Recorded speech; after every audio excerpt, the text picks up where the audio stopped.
Bismillahirrahmanirrahim. Assalamualaikum warahmatullahi wabarakatuh. Anak-anak, sekarang kita masuk ke materi bab ke-7, yaitu ketika kehidupan telah berhenti.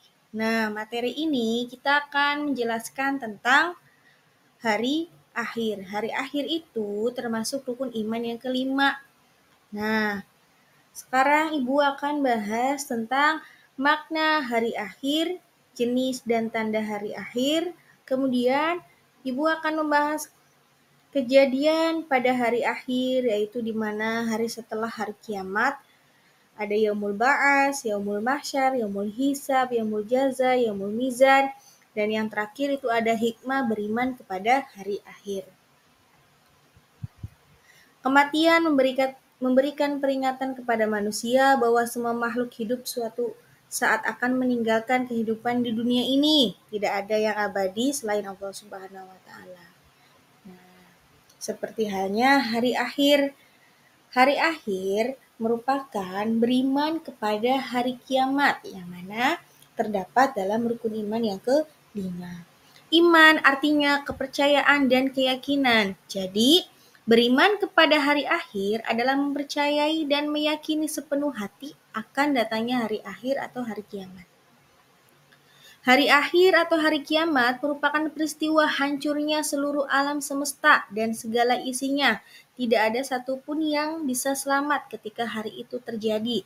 Sekalipun manusia membuat tempat persembunyian di bawah tanah ataupun membuat benteng yang sangat kokoh. Jadi, ketika hari kiamat itu terjadi, semua makhluk di dunia ini, hewan, manusia, tumbuh-tumbuhan, dan sebagainya itu akan binasa tanpa terkecuali. Maupun kita mau berlindung ke tempat yang sangat aman, mau kita naik ke gunung maupun kita naik ke bukit, itu tetap kita akan binasa. Nah, hari kiamat atau hari akhir itu terdapat pada surat Al-Qari'ah pada ayat 3-5 yang bunyinya Bismillahirrahmanirrahim. Wa ma adraka mal qari'ah yauma yakunun nasu kal farashil mabthus wa takunul jibalu kal ihnil manfus, yang artinya, tahukah kamu apa hari kiamat itu? Pada hari itu manusia seperti laron yang berterbangan dan gunung-gunung seperti bulu yang dihampurkan. Nah, bisa dibayangkan kan gimana hari kiamat itu terjadi.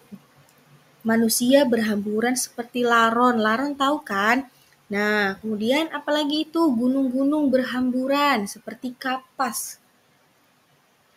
Surat ini menjelaskan tentang terjadinya hari kiamat. Manusia berhamburan seperti laron. Gunung-gunung meletus dan gempa bumi yang sangat dahsyat. Dan planet-planet serta seluruh tata surya saling bertabrakan sehingga seluruh alam semesta akan hancur dan binasa. Kemudian tanda hari akhir. Yang pertama, ada munculnya berbagai fitnah. Banyak bermunculan nabi palsu, banyak kebohongan dan kesaksian palsu. Perbuatan riba banyak terjadi, anak yang durhaka kepada kedua orang tua. Nah, yang Ibu sebutkan tadi itu merupakan tanda dari kiamat kecil. Kiamat kecil itu kiamat sugro. Kemudian ada dari tanda kiamat kubro, kiamat yang besar. Itu yang pertama apa? Ada munculnya Dajjal, matahari terbitnya dari sebelah barat. Kemudian turunnya Nabi Isa, turunnya Imam Mahdi, keluarnya Ya'juj Ma'juj, muncul binatang melata di bumi, munculnya dukhan, awan debu, asap. Awan dukhan itu seperti asap. Di timur dan barat, terjadinya gerhana di timur, barat, dan jazirah Arab. Kemudian masuk ke jenis hari akhir. Yang pertama ada kiamat sugro. Kiamat sugro itu nama lainnya kiamat kecil yang biasa kita kenal kiamat kecil, yaitu berakhirnya kehidupan seseorang atau sebagian makhluk hidup seperti kematian seseorang, bencana alam, Nah, itu merupakan salah satu contoh dari kiamat sugro, bencana alam seperti gempa bumi, longsor, banjir, kematiannya seseorang. Kan kalau kiamat sugro itu tidak semuanya terjadi. Jadi kalau misalkan di daerah A itu terjadi gempa, nah di daerah B, C itu belum tentu juga terjadinya gempa. Yang kedua, kiamat kubro. Kiamat kubro atau kiamat besar adalah hancurnya alam semesta beserta seluruh isinya. Tidak ada makhluk hidup yang tersisa. Semua akan binasa. Berbeda dengan kiamat sugro, kalau kiamat kubro itu semuanya akan hancur. Semuanya, seluruh dunia dan isinya. Kalau kiamat kubro itu hanya sebagian yang terjadi.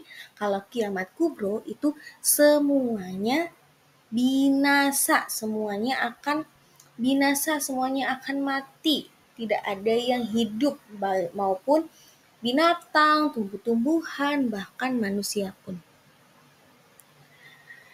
Kemudian ada kejadian hari akhir.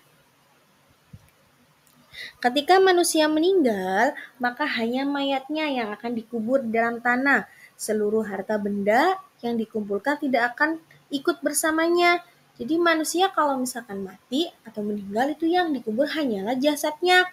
Mau punya harta banyak, punya sapi, punya mobil yang banyak, itu tidak akan ikut ke dalam liang lahat. Nah, di dalam alam kubur, roh manusia akan didatangi oleh dua malaikat. Malaikat siapa saja itu? Malaikat Munkar dan Nakir. Malaikat Munkar dan Nakir itu tugasnya apa? Menanyai di dalam kubur. Nah, kedua malaikat tersebut akan menanyai di dalam kubur. Bagi orang yang beriman akan mudah menjawabnya. Akan tetapi, bagi orang yang tidak beriman akan susah menjawabnya. Setelah hari akhir terjadi, maka roh manusia akan menjalani suatu perjalanan yang panjang di alam akhirat. Manusia akan disidang untuk mempertanggungjawabkan perbuatannya ketika di dunia. Di antaranya, kejadian setelah hari akhir itu yang pertama ada Yaumul Ba'as, hari kebangkitan, yaitu di mana orang yang sudah meninggal itu akan dibangkitkan. Seluruh manusia yang telah meninggal akan dibangkitkan kembali. Maupun meninggalnya itu sebelum kiamat atau pas kiamat, itu semuanya akan dibangkitkan kembali.